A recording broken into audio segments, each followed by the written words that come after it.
الحمد لله نحمده ونستعينه ونستغفره ونؤمن به ونتوكل عليه ونعوذ بالله من شرور أنفسنا ومن سيئات أعمالنا من يهده الله فلا مضل له ومن يضلله فلا هادي له ونشهد أن لا إله إلا الله وحده لا شريك له ونشهد أن سيدنا ومولانا محمدا عبده ورسوله أما بعد فأعوذ بالله من الشيطان الرجيم بسم الله الرحمن الرحيم والشمس وضحاها والقمر إذا تلاها والنهار إذا جلاها والليل إذا يغشاها والسماء وما بناها والأرض وما طحاها ونفس وما سواها فألهمها فجورها وتقواها قد أفلح من زكاها وقد خاب من دساها صدق الله مولانا العظيم. حضرات محترم، تزکیے کے موضوع پہ بات چل رہی ہے اور ابھی کئی ماہ یہ بات چل سکتی ہے کیونکہ لمبا موضوع ہے، ترتیب وار ہم اس کو کوشش کی جا رہی ہے بیان کرنے کی. ابھی تو صرف تمہید بیان ہو رہی ہے، ہم یہ بات بیان کرنے کی کوشش میں کر رہا ہوں کہ تزکیہ ہوتا کیا ہے اور یہ کیوں ضروری ہے. اس کی ضرورت کا احساس دلانے کے لیے آپ کے سامنے میں سورہ الشمس کی یہ آیات تلاوت کی ہیں. ترجمہ سنیے اور پھر اندازہ کیجئے کہ تزکیے کی ضرورت کس قدر ہے. والشمس وضحاها، اللہ قسم کھا کر بیان کرتے ہیں کہ سورج اور اس کا طلوع ہونا اور اس کا چمکنا، اس کا روشن ہونا، یہ بھی اس بات پر گواہ ہے. والقمر اذا تلاها، اور پھر رات کو چاند کا اس کے پیچھے یعنی سورج کے بعد آ جانا، یہ بھی اس بات پر گواہ ہے. والنہار اذا جلاها، اور دن اور اس کا روشن ہونا، یہ بھی اس بات پر گواہ ہے. واللیل اذا یغشاها، اور رات پھر اس کا ڈھانپ لینا، چھا جانا، یہ بھی اس بات پر گواہ ہے. والسماء وما بناها، اور آسمان جیسا کہ ہم نے اس کو بنایا، اللہ اکبر، بغیر ستونوں کے آسمان کو بنا دیا، یہ بھی اس بات پر گواہ ہے. والارض وما طحاها، اور زمین جیسا کہ ہم نے اس کو بچھا دیا، یہ بھی اس بات پر گواہ ہے. ونفس وما سواها، اور انسان کا اپنا نفس اور جیسا کہ ہم نے اس کا تسویہ کیا، اس کو سنوارا، یہ بھی اس بات پر گواہ ہے. فَأَلْهَمَهَا فُجُورَهَا وَتَقْوَاهَا، کہ ہم نے اس کو بدی اور نیکی کا الہام کیا، یہ خیر اور شر کی راستہ اس کو سجھا دیا، بتا دیا. یہ ساری باتیں اس بات کی گواہ ہیں کہ ایک دن قیامت آ کر رہے گی. اب اندازہ فرمائیے، والشمس، کتنی قسمیں ہیں یہاں پہ؟ والشمس سورج، والقمر چاند، والنہار دن، واللیل رات، والسماء آسمان، والارض زمین، ونفس انسان کا اپنا نفس، 7 فَأَلْهَمَهَا، اور یہ 7 قسمیں کھانے کے بعد اللہ یہ بیان فرماتے ہیں کہ لوگوں یہ بات سمجھ لو کہ قیامت ٹل نہیں سکتی، اور جب قیامت ٹل نہیں سکتی تو پھر یہ لازمی ہے کہ قد افلح من زکاہا، کہ اس میں کامیاب اصل میں وہی ہوگا جو تزکیہ کر کے آئے گا۔ یہ ہے اس کی اہمیت، یعنی اس کا مقسم علیہ، قسمیں کیوں کھائی جاتی ہیں؟ کسی بات کو بیان کرنے کے لیے، اس کو کہتے ہیں مقسم علیہ، یعنی جس کے لیے قسم کھائی جاتی ہے۔ اس کا مقسم علیہ یہاں پہ حذف ہے، اور مقسم علیہ ہے قیامت، یعنی یہ قیامت آ کر رہے گی، اور جب قیامت آ جائے گی تو پھر اس کا لازمی تقاضا ہے کہ اللہ عدل کرے، انصاف کرے، اور نیکیوں کو اس کا اجر دے، اور گناہ گاروں کو جو ہے اس کی سزا دے۔ یہ اس کا تقاضا ہے قیامت کے آنے کا۔ اگر یہ نہ ہو تو پھر قیامت کھیل تماشا ہے، ضرورت نہیں ہے۔ اگر یہ سارا طریقہ نہ ہو، یعنی نیکوکاروں کو اس کا اجر نہ ملے اور بروں کو اس کی جو ہے سزا نہ ملے، تو پھر قیامت ایک تماشا ہے، پھر دنیا بھی ایک تماشا ہے۔ اللہ تماشے نہیں کرتا، معاذ اللہ معاف فرمائے ہم۔ تو یہ 7 قسمیں کھانے کے بعد اللہ یہ بیان فرماتے ہیں کہ یقیناً پھر اس دن وہی کامیاب ہوگا جو اپنا تزکیہ کر کے آئے گا، پاکیزہ کر کے آئے گا، اور وقت خواب من دساہا، اور وہ ناکام و نامراد ہوگا جو اس کو آلودہ کر کے آئے گا۔ یہ ہے تزکیے کی اہمیت۔ اللہ قرآن مجید کے اندر قسم کیوں کھاتے ہیں؟ یہ ایک بہت بڑا موضوع ہے۔ عمومی طور پر علماء کی اس میں 2 آراء ہیں۔ کچھ علماء کی رائے یہ ہے کہ اللہ کسی بات کی اہمیت کو بیان کرنے کے لیے قسم کھاتے ہیں، لیکن دوسرے حضرات یہ کہتے ہیں کہ اللہ کا خود بیان کرنا ہی کافی ہے، اللہ کو قسم کھانے کی ضرورت نہیں۔ اور جس نے قسم نہیں ماننا اس نے قسم کھا کے بھی نہیں ماننا، کافر کہاں مانتے ہیں؟ اور مومنین جنہوں نے ماننا ہے اس نے ویسے ہی مان لینا ہے، اللہ قسم نہ بھی کھائے۔ تو ان کا یہ کہنا ہے قسم اصل میں گواہی کے لیے ہوتی ہے، اللہ گواہ بناتے ہیں۔ جسے ہم کہتے ہیں والعصر ان الانسان لفی خسر، ایک ترجمہ تو یہ ہے کہ زمانے کی قسم، انسان خسارے میں ہے۔ تو دوسرے علماء کا گروہ کہتا ہے اللہ کو قسم کھانے کی ضرورت کیا ہے، اللہ کا بیان کرنا ہی کافی ہے۔ اصل میں اللہ یہ کہنا چاہتے ہیں زمانہ اس بات پر گواہ ہے کہ انسان خسارے میں ہے، یعنی پوری تاریخ جو ہے انسانوں کی اس بات کی گواہی دیتی ہے کہ انسان اصل میں خسارے میں ہے، نقصان میں ہے۔ تو یہاں بھی اللہ یہی فرمانا چاہ رہے ہیں کہ سورج کا نکلنا، اس کا روشن ہونا، اور پھر رات کو چاند کا اس پہ آ جانا، یہ ساری قدرتیں ہیں اللہ کی یہ قدرتیں ہیں۔ اور دن کا روشن ہونا اور رات کا پھر اس کو ڈھانپ لینا، یعنی دن غائب ہو گیا، رات نے اس کو ڈھانپ لیا، اور آسمان جیسا کہ اس کو بنایا، یعنی یہ ایک آیت ہی کافی ہے کہ اس کی تفصیل کی جائے کہ آسمان جیسا کہ اس کو بنایا۔ ذرا اس پہ غور تو کرو، بغیر ستونوں کے آسمان کو کھڑا کر دیا، پھر اس پہ چاند ستاروں سے اس کو مزین کیا، اور زمین جیسا کہ اس کو بچھایا، یعنی زمین جو ہے کوئی ہموار سطح نہیں ہے، پہاڑ بھی ہیں، ٹیلے بھی ہیں، دریا بھی ہیں، سمندر بھی ہیں، اور زمین کے نیچے معدنیات کا ایک لمبا خزانہ ہے، لیکن اللہ نے اس کو بچھا دیا، اور زمین جیسا کہ اس کو بچھایا۔ اللہ فرماتے ہیں ذرا اس پہ غور تو کرو کہ جو اللہ یہ کر سکتا ہے، جو اللہ سورج کو اور چاند کو اور دن کو اور رات کو اور آسمان کو اور زمین کو یہ بنا سکتا ہے اور کر سکتا ہے، تو اس کے لیے کون سی مشکل ہے وہ قیامت کو لے آئے؟ اس کے لیے مشکل نہیں ہے۔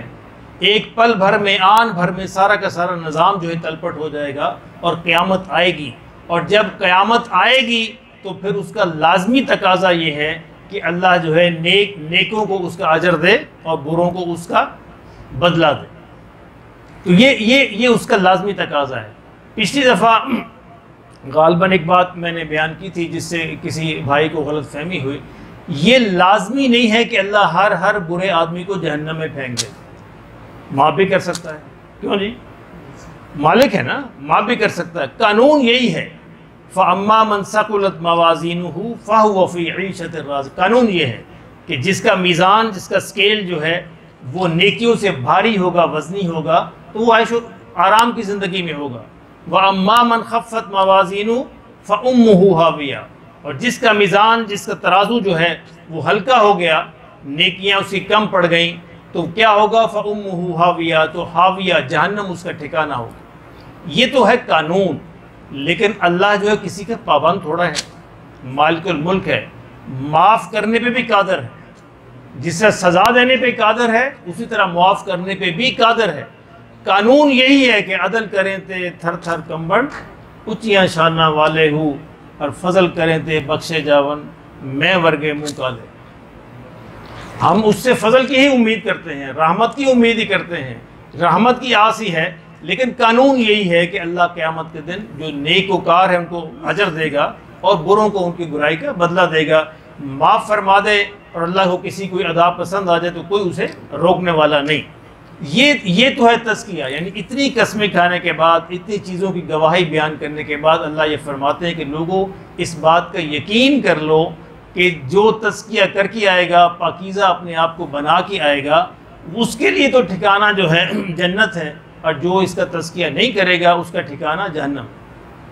اور یہ بھی میں نے غالباً عرض کیا تھا کہ جہنم جو ہے وہ جہنم از اے پلیس آف پنشمنٹ، کس کے لیے؟ کفار کے لیے، ان مسلمانوں کے لیے تزکیے کی جگہ ہے۔ اس سے شاید غلط فہمی ہوئی میں نے یہ نہیں کہا تھا کہ ہر جائے گا، لیکن وہ پلیس آف پنشمنٹ ہے فار دا نان بلیورس اور پلیس آف پیوریفیکیشن ہے فار دا بلیورس، یہ فرق ہے اس میں۔ بلیورس کے لیے پیوریفیکیشن ہے، تزکیہ ہے، پاکیزگی ہے، صفائی ہے، ان کی طہارت ہے، اس کے بعد جنت کے اندر بھیج دیا جائے گا۔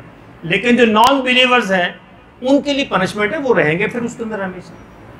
چیز ایک ہی ہے لیکن دونوں کا مقصد مختلف ہے۔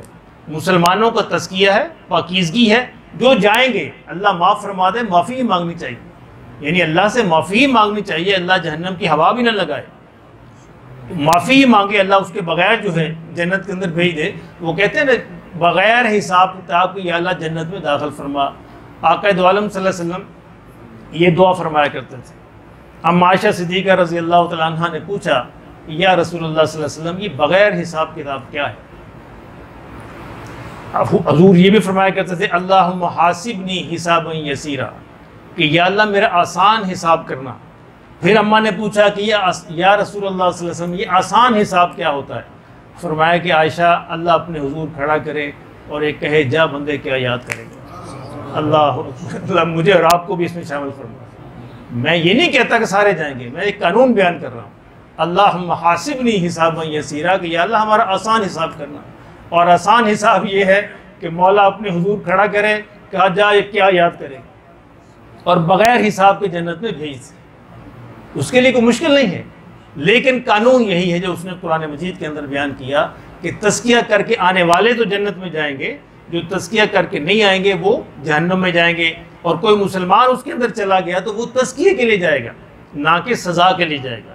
تزکیہ کرنے کے بعد انشاءاللہ اس کو جنت کے اندر بھیج دیا جائے گا۔ اب پھر آگے ہم اس کی وضاحت کرتے ہیں جو پچھلی بات چل رہی، تزکیہ ہوتا کیا ہے۔ میں نے عرض کیا تھا کہ تزکیہ پاکیزگی ہے، صفائی ہے، طہارت ہے اور گندگی سے پاک ہونا ہے۔ اب انسانی یہ طبیعت ہے، عادت ہے، خوبصورتی تب تک نہیں آتی جب انسان اپنے آپ کو گندگی سے پاک نہ کرے۔ کیوں نہیں آتی ہے؟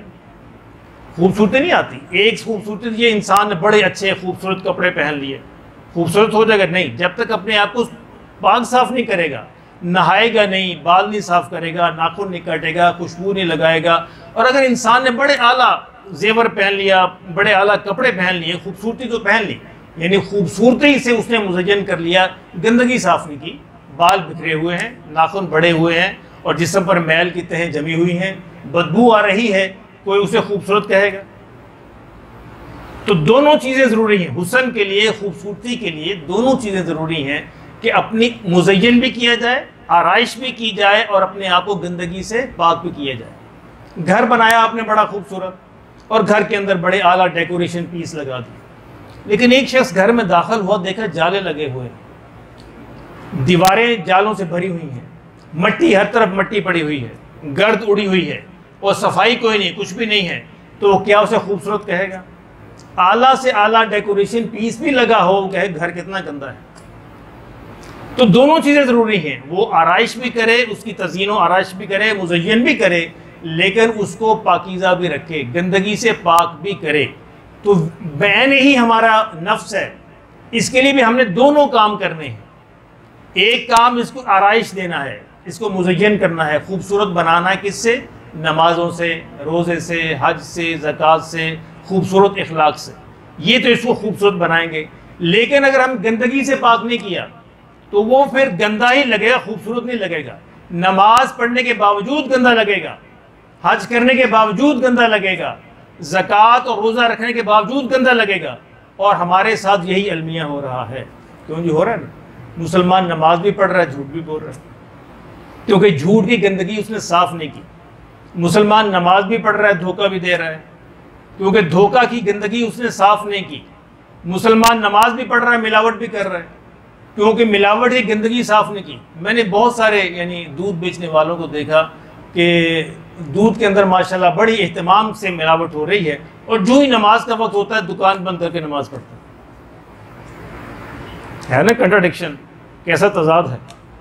وہ حسن تو اس نے اپنا لیا نماز کا، نماز چھوڑنی نہیں ہے، پڑھنی ہے، وہ حسن تو اپنا لیا لیکن وہ گندگی دور نہیں کی، تو اب اسے کون کہے گا یہ پاکیزہ ہے، صاف ہے، اچھا ہے، خوبصورت ہے۔ تو تزکیے کے لیے بھی دونوں چیزیں ضروری ہیں۔ ایک تو اپنے آپ کی آرائش کرے، نمازوں سے، عبادات سے، اخلاقیات سے، معاملات سے اپنے آپ کو مزین کرے، خوبصورت بنائے، اور دوسری طرف اپنا حساب لگا کے اپنی گندگیاں دور کرے، حسد کی، کینے کی، بغض کی، تکبر کی، جھوٹ کی، غیبت کی، لالچ کی، حرص کی، ہوس کی، شیطانیت کی، یہ ساری گندگیاں ہمارے ساتھ لگی ہوئی، نفرت کی، کیوں نہیں ہے نا ساری گندگی۔ اب اس کی لسٹ بنانی پڑے گی، لسٹ بنا کے 1 بائی 1 ان کو دور کرنا پڑے گا۔ جب تک اس کو دور نہیں کریے دور نہیں ہوگی، یہ جان نہیں چھوڑے گی۔ اگر آپ یہ سمجھے کہ نماز پڑھنے سے اپنے آپ دور ہو جائیں گے، نہیں ہوگی۔ اگرچہ نماز کا یہ فائدہ ہے، ان الصلاۃ تنہا عن الفحشاء والمنکر، کہ نماز جو ہے برائی بے حیائی کاموں سے روک دیتی ہے، لیکن چونکہ ہم نماز سمجھتے نہیں ہیں، ہم تو آٹومیٹک نماز پڑھتے ہیں نا، جیسے گاڑی کو آٹو پہ لگا دی گاڑی چلتی رہتی ہے، تو ہماری نماز بھی ایسے ہی ہے، نہ ہمیں یہ پتہ ہے کہ ہم کیا پڑھ رہے ہیں، ترجمہ کیا ہے، نہ سمجھ رہے ہیں، اور نہ نماز کے ہر عمل جو ہے اس کے فائدے کا پتہ ہے اور اس کے اثرات کا پتہ ہے۔ تو اس کے لیے ہمارے لیے ضروری یہ ہے کہ ہم پھر علیحدہ سے محنت کریں، نماز کو چھوڑے نہیں، زکوٰۃ کو چھوڑے نہیں، حج کو چھوڑے نہیں، لیکن چونکہ اس کا فائدہ جو ہونا چاہیے تھا وہ ہماری ذات پہ ظاہر نہیں ہو رہا، وہ گندگی دور نہیں ہو رہی، حسد ہم کرتے ہیں، کینہ ہم رکھتے ہیں، بغض ہم رکھتے ہیں، جھوٹ ہم بولتے ہیں، غیبت ہم کرتے ہیں، تو یا اللہ وہ گندگی پھر کیسے دور ہوگی؟ تو میرا اصل موضوع یہ ہے کہ ہم انشاءاللہ اگلے جمعے سے اس بات پہ 1 بائی 1 بات شروع کریں گے کہ یہ گندگیاں کیسے دور ہوں گی، ہمارا حسد کیسے دور ہوگا، ہماری غیبت کیسے دور ہوگی، کینہ اور بغض ہم سے کیسے جائے گا، نفرت کیسے جائے گی۔ یہ ساری گندگیاں دور ہوں گی تو پھر انشاءاللہ نماز روشن ہو جائے گی، پھر آپ کے چہرے سے نماز کا نور نظر آئے گا۔ یہ ساری گندگیاں دور ہوں گی تو پھر روزہ جو ہے روشن بن کے چمکے گا آپ کے اعضاء پہ۔ یہ ساری گندگیاں دور ہوں گی، پھر نظر آئے گا دور سے وہ حاجی آ رہا ہے۔ آج تو لوگ حاجی کو دیکھ کے ڈر جاتے ہیں نا، حاجی صاحب کی دکان پہ نہیں جاتے کہ حاجی صاحب چھری پہ رہیں گے، کیوں نہیں ہوتا ہے نا، معاف کیجیے گا مجھے، یعنی 2-3 دکانیں مجھے تو ڈر لگتا ہے، 2-3 دکانیں ہیں نا کہ لمبی داڑھی والا بیٹھا ہے اور حاجی صاحب بھی لکھا ہوا ہے، تو میں تو ہمیشہ اوائڈ کرتا ہوں، دوسری دکان پہ چلا جاتا ہوں۔ اور یہ ہوتا ہے، مرغزار میں ہمارے ایک دوست تھے، انہوں نے مکان بیچا، مکان کا سودا کر لیا، مکان بیچ دیا، لیکن ٹرانسفر کرنے سے پہلے انتقال ہو گیا، پیسے لے لیے سارے، ٹرانسفر کرنے سے پہلے انتقال ہو گیا۔ اب یہ کیا کیا جائے، بڑی پریشانی ہوگی جس نے خریدا تھا۔ اب وہ 2-4 جو معزز ان کو اکٹھا کیا کہ چلو یار اس کے بیٹے سے، یار بیٹا وارث تھا، بیٹے سے ملتے ہیں۔ اب بیٹے کے پاس پہنچے اور جو جانے والے تھے وہ بھی ماشاءاللہ بڑے معزز لمبی لمبی داڑھیوں والے تھے۔ اب ان کا اپنا، میں نہیں کہہ رہا، ان کا اپنا تبصرہ ہے۔ اب بیٹا جب باہر نکلا تو اس نے ڈسکو ٹائپ بیٹا تھا، شارٹس پہنے ہوئے، اور اس نے اپنا یہ کیا کہتے ہیں جیسے وہ لگائی ہوئی اپنے کانوں کے اندر ہینڈ فری لگائی ہوئی، اور جناب وہ ڈسکو ٹائپ وہ آ گیا۔ اب انہوں نے بیان کیا کہ بھائی ایک درخواست ہے، یہ معاملہ ہمارے ساتھ پیش ہے۔ اس نے کہا جی کوئی مسئلہ نہیں، تشریف لائیں۔ اندر تشریف لائے، بیٹھک میں بٹھایا، کہا جی بتائیے، اچھا جی یہ مسئلہ کچھ، اس نے کوئی بات نہیں، سائن کروا لیں، مجھ سے نہ کروا، یہ مکان آپ ہی کا ہے، میرے والد نے بھیج دیا، میں اس کا ذمہ دار ہوں، یہ آپ ہی، میرا کوئی حق نہیں بنتا۔ 1 منٹ میں مسئلہ حل ہو گیا۔ تو باہر نکل کے وہ سارے جو خود داڑھیوں والے تھے، انہوں نے کہا جی اگر اس کی بجائے کوئی بڑی داڑھی والا ہوتا تو شاید ہم پھنس جاتے۔ اللہ معاف فرمائے ہمارے حال پہ۔ ایسا نہیں کہ داڑھی والے برے ہوتے ہیں، چوروں نے داڑھی رکھ لی، یہ مصیبت ہو گئی، بدماشوں نے داڑھی رکھ لی ہیں، بروں نے داڑھی رکھ لی ہیں۔ داڑھی تو پیارے آقا صلی اللہ علیہ وسلم کی سنت ہے، لیکن مصیبت یہ ہو گئی۔ تو وہ مسئلہ 1 منٹ میں حل ہو گیا۔ عام طور پہ یعنی برا کیوں ہوتا ہے؟ کہ وہ سارے حضرات نماز تو پڑھ رہے ہوتے ہیں، زکوٰۃ بھی دے رہے ہوتے ہیں، حج بھی کر رہے ہوتے ہیں، لیکن ان گندگیوں کو دور نہیں کر رہے ہوتے، اس لیے نماز کا نور نہیں ملتا، حج کا نور نہیں ملتا، اور روزے کا نور نہیں ملتا، اور زکوٰۃ کا نور نہیں ملتا۔